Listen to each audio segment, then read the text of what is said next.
ఇతర దేశాలలో వైద్య విద్య పూర్తి చేసుకున్న విద్యార్థులను కూటమి ప్రభుత్వం వేధిస్తోంది అన్నారు మాజీ ఎమ్మెల్యే గోపిరెడ్డి శ్రీనివాసరెడ్డి. 15 నిమిషాల రిజిస్ట్రేషన్ పనికి 13 నెలలుగా వేధిస్తూ ఉన్నారని ఆగ్రహం వ్యక్తం చేశారు.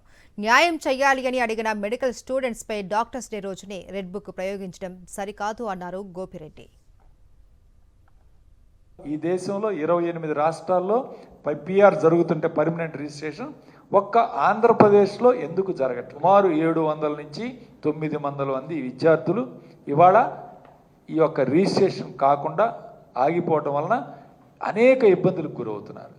దీన్ని తెలియపరచడానికి ఇవాళ హెల్త్ యూనివర్సిటీకి వచ్చి వాళ్ళు శాంతియుతంగా నిరసన వ్యక్తం చేస్తుంటే వీళ్ళని అరెస్ట్ చేసి రెడ్ బుక్ రాజ్యాంగమే కాదు, వీళ్ళకి అడ్మినిస్ట్రేషన్ తెలియట్లేదు, పరిపాలన తెలియట్లేదు.